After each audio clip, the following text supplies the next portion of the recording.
Ghostmaster. We all have games, movies, or songs we know aren't great.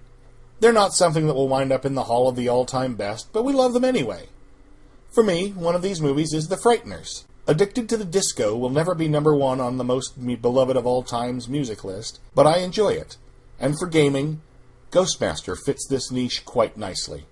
It's not a game with wide mass appeal, and several times, both optionally and in later levels with mandatory goals, literally requires sitting and waiting on one of the NPCs you have zero control over to go to a certain place to perform a certain action.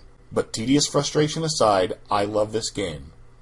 The cheese factor is through the roof here, with references to classic horror movies in almost every stage you play through, a delightfully hammy narrator providing setup and informational details as the game progresses, and a variety of wacky and unusual ghosts to unlock and add to your army in the name of scaring the living daylights out of the unsuspecting mortal fools. The player takes the role of the unseen Ghostmaster in this game, a real-time strategy/puzzler, where you manage your ectoplasm supply to fuel the placement and supernatural abilities of your ghostly minions, choosing where to best place them to best terrify the living. The goal of each level is simple, and overall the same in every level. While there are side objectives like freeing new spooks to add to your forces, the end goal is to drive off every last person in the building/vicinity, starting with the cliché setting of a sorority house full of college girls, on to later levels like a cabin in the woods, a mafia don's yacht, and even an army base, among other places. Each ghost has certain places where they can be set. For example, a techno-spectre can be fettered to a TV, radio, or other electrical device, while a nature spirit can only be anchored outdoors or in potted plants or the like inside. Others only go in hallways, some can only be linked to reflective surfaces, and so on, making you choose who you take into each level carefully. But there's no penalty for failure other than starting over, so if you make a bad selection, you can try again immediately with a different mix of ghoulies. In the first few levels, the humans are literally helpless, with no way to fight back against the horrible haunts you unleash on their pathetic little lives. But as things progress, you will face more formidable humans, like witches with banishment spells, or the involvement of the Ghost Breakers, a team of busybodies with nothing better to do than break innocent ghosts guilty of nothing more than terrifying people to the point of madness. And if you don't pull a ghost in trouble out of that situation in time, you'll lose the use of that one until you restart the level or beat it and move on. There is no permanent way to lose a ghost, which is good, as some of them require a lot of effort to get, and you would not want to repeat it. Effort and luck in some cases. I mentioned above that this is not a great game by quality standards, with many little snags and irritants working against it, but I love it anyway. That does not mean, however, that I'm going to lie and cover the scars it bears. It can be hellishly frustrating at times, especially with some of the latter stages protected by the Ghost Breakers' ghost shields. Basically these warding energy walls that prevent the placement or removal of ghosts, so you have no direct access to those rooms. Instead, you have to have a ghost with the ability to conjure a temporary portable anchor, link the ghost you want to use to it, then wait for one of the AI-controlled humans to wander by and maybe pick it up. Then, you have to cross your fingers and hope said prize-carrying human happens to wander into the shielded area before the time limit expires. Then, and only then, can you use your previously linked Techno-Electro-Spectre to shut down the force field generator, allowing you to place and withdraw ghosts as you please. Seriously, unless I'm misremembering, the last level has 2 of these force fields in the same stage, so you have to do it twice.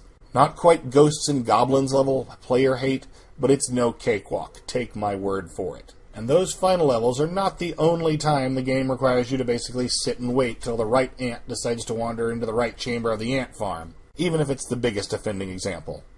A number of the ghosts you want to unlock require a specific one of the humans in the level to enter the room they're trapped in, and while some ghostly abilities can help, like a lure ability that attracts nearby victims to the area, it's a general all-purpose attraction and can't pick and choose a specific one. And it's more of a suggestion than an assured siren call, so even if you do all you can to get the one specific moron to go where you want, it's slapdash at best and requires patience, which is kind of abusive in a game that gives you the best score only when you beat it in under a certain time. In some cases, this involves giving the spirit a chance for revenge on the person that killed them or was responsible for the death, But other times it's less personal, like the musician who can't rest until he remembers a certain song, and can't join your team till the one guy who has that tune stuck in his head happens to wander into the music room whistling that song. But other than a few frustrating parts, it's quite enjoyable. Yes, I spent the last couple of paragraphs hating on what I don't like about the game, and won't pretend they aren't hugely annoying factors that were most likely one of the reasons this game wasn't a big hit, but I can't help it. I love the game. The tone, the feel, the variety of minions with different powers makes for a fun time when it's not ticking me off, and I've played through it a number of times, as well as being the only one of my own playthroughs I've watched through several times over. I enjoy it, warts and all, and even though it's not probably on anyone else's list of most beloved games, it has a place on mine, and since it's dirt cheap on Steam, I have no problem saying, hey, give it a try. It's not the best, but has a lot going for it. What they got right, they got really right. There's no sex or serious on-camera violence in this one to suggest my adding an age warning onto the game, but it's not one I'd give to a little kiddo. Aside from the fact that resource management RTS games require some heavy decision-making and thinking on your feet that only comes with a certain level of maturity, and the younger ones aren't likely to have the patience to put up with the flaws mentioned above, these are ghosts, dead people, and a few nature spirits, and at least one unearthly horror summoned from not of this world. But anyway, while there's little actual gore, many of the spirits are not shy about telling you how they died. And it's not on the level of a gore fanfic, this is still like something I would keep out of the hands of the little kiddies. Much as I love this game, it's going to be one of the shorter reviews, really, as well I have fun with it. There's not much to describe apart from premise and game mechanics. There's no huge overarching story or plot twists to speak of, just the scare everyone away level challenges with one big threat in the finale where the ghost breakers actually find a way to threaten you, that is you the ghost master, not you the player. But still, the way you deal with it is by scaring them all away, so yeah, it's not big on variety. This is a fun little time killer, easily able to be played a few levels at a time, put down, and picked up days later without any real loss of immersion. There's no real way to lose track of what you're doing. It's just a fun little casual game that benefits from the delightfully ham and cheese spooky thing.